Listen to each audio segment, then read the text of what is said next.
Hello friends, myself Ullas. I'm a student of ICC in Davangere. Today we will discuss about the loops. ನಾವು exact ಆಗಿ loops ನಲ್ಲಿ for loop ಬಗ್ಗೆ ಇವತ್ತು ನೋಡೋಣ. Okay, next ವೈಲು do ವೈಲು ಅವನ್ನೆಲ್ಲ next ವಿಡಿಯೋದಲ್ಲಿ ನೋಡೋಣ.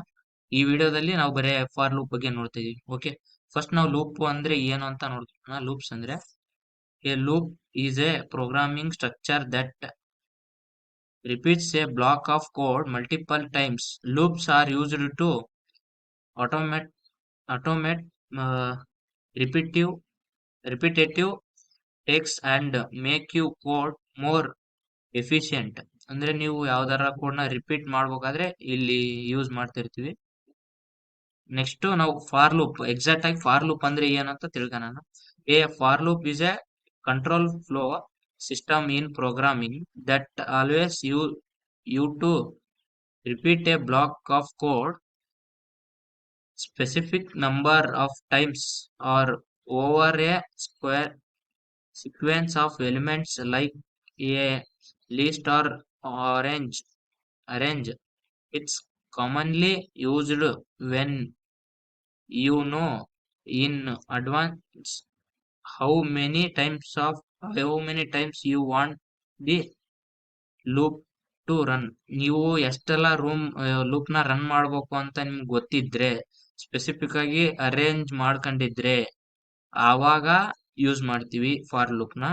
Okay, next structure of for loop ಅಂದ್ರೆ the basic structure of for loop varies slightly depending on the programming language.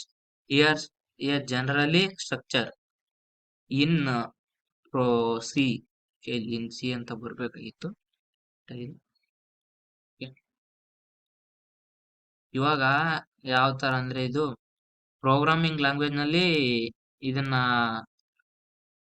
Use ಮಾಡ್ಕೊಂಡು ಇಯರ್ ಸಿ ನಲ್ಲಿ ಬರ್ಕಂತೀವಿ ಅಂತ ಹೇಳ್ತಿದ್ದೆ. ಇಲ್ಲಿ ಸಿಂಪಲ್ ಆಗಿ ಒಂದು ಪ್ರೋಗ್ರಾಮ್ ಮಾಡಿದೀನಿ, ಅದ್ರ ಮೇಲೆ ತೋರಿಸ್ತೀನಿ. ಫಾರ್ ಲೂಪ್ ಅಷ್ಟೇ ಯೂಸ್ ಮಾಡ್ಕೊಂಡ್ ಮಾಡಿದೀನಿ, ನೋಡ್ತಿರ್ಬೋದು ನೀವಿಲ್ಲಿ. ನಾನ್ ಸಿಂಪಲ್ ಆಗಿ ಯಾವ ತರ 1ರಿಂದ 10 ವರೆಗೂ ನಂಬರ್ ನ ಪ್ರಿಂಟ್ ಮಾಡಬಹುದು. ಪ್ರಿಂಟ್ ಮಾಡೋದು ಹೇಗೆ ಯೂಸಿಂಗ್ ಫಾರ್ ಲೂಪ್ ನ ಯೂಸ್ ಮಾಡ್ಕೊಂಡು ಯಾವ ತರ ಮಾಡ್ಬೇಕು ಅಂತ ಹೇಳ್ಬಿಟ್ಟು ಮಾಡಿದೀನಿ ಇಲ್ಲಿ. ಓಕೆ, ಸೇಮ್ ನಾನು ಎಲ್ಲಾ ವಿಡಿಯೋದಲ್ಲಿ ಹೇಳ್ದಂಗೆ ಹೆಡರ್ ಫೈಲ್ ಹಾಕೊಂಡ್ಬಿಟ್ಟು ಮೇನ್ ಮೇನ್ ಬರ್ಕೊಂಡಿದೀನಿ. ನೆಕ್ಸ್ಟ್ ಇಂಟ್ ಐ ಅಂತ ಒಂದು ವೇರಿಯೇಬಲ್ ಕೊಟ್ಕೊಂಡಿದೀನಿ. ನೆಕ್ಸ್ಟ್ ಫಾರ್ ಲೂಪ್ ನಲ್ಲಿ ಬಂದಾಗೆ i is equal to 0, i ಅಷ್ಟೇ 10. ನೆಕ್ಸ್ಟ್ ಐ ಇನ್ಕ್ರಿಮೆಂಟ್ ಆಗ್ಲಿ ಅಂತ. ಬಿಕಾಸ್ ಯಾಕೆ ಇನ್ಕ್ರಿಮೆಂಟ್ ಯಾಕೆ ಆಗ್ಬೇಕಂದ್ರೆ ನಮ್ಗೆ ಬರೀ ಇವಾಗ ಸಪೋಸ್ ಒಂದಷ್ಟೇ ಪ್ರಿಂಟ್ ಆಗ್ಬೇಕು, ಎರಡಷ್ಟೇ ಪ್ರಿಂಟ್ ಆಗ್ಬೇಕು ಅಂದ್ರೆ ನಾವು ಇದನ್ನ ಹಾಕೊಳ್ಳೋ ಅವಶ್ಯಕತೆ ಇರಲ್ಲ ಇನ್ಕ್ರೀಸ್. ಇವಾಗ ನಮ್ಗೆ 1ರಿಂದ 0, 1, 2, 3, 4 ಈ ತರ ಇನ್ಕ್ರಿಮೆಂಟ್ ಆಗ್ತಾನೆ ಹೋಗ್ಬೇಕು. ಅದಕ್ಕೋಸ್ಕರ ಇನ್ಕ್ರಿಮೆಂಟ್ ಅಂತ ಇಲ್ಲಿ ಪ್ಲಸ್ ಪ್ಲಸ್ ಹಾಕೊಂತಿದೀವಿ. ಸಪೋಸ್ ನೀವು ಡಿಕ್ರಿಮೆಂಟ್ ಮಾಡ್ಕೋಬೇಕಂದ್ರೆ ಮೈನಸ್ ಮೈನಸ್ ಅಂತ ಹಾಕೋಬೇಕು. ಇಲ್ಲಿ ಕಂಡೀಷನ್ಸ್ ನ ಚೇಂಜ್ ಮಾಡ್ಬೇಕಾಗುತ್ತೆ. ಓಕೆ, ನೆಕ್ಸ್ಟ್ ನಾನು ಸಿಂಪಲ್ ಇಲ್ಲಿ ಪ್ರಿಂಟ್ ಆಗೋದ ಇನ್ಕ್ರಿಮೆಂಟ್ ಆಗೋ ನಂಬರ್ಸ್ ನ ಕೆಳಗಡೆ ಬಂದು ಪ್ರಿಂಟ್ ಮಾಡ್ಲಿ ಅಂತ ಪ್ರಿಂಟ್ ಎಫ್ ನಲ್ಲಿ %d /n ಇಲ್ಲಿ ಎದ್ರಲ್ಲಿ ಬಂದು ಕುಂದ್ರಬೇಕಂದ್ರೆ ಐ ಅಲ್ಲಿ ಪ್ರಿಂಟ್ ಆಗ್ಲಿ ಅಂತ ಹೇಳ್ಬಿಟ್ಟು ಹಾಕೊಂಡಿದೀನಿ. ಓಕೆ, ರನ್ ಮಾಡ್ತೀನಿ. ನಾನು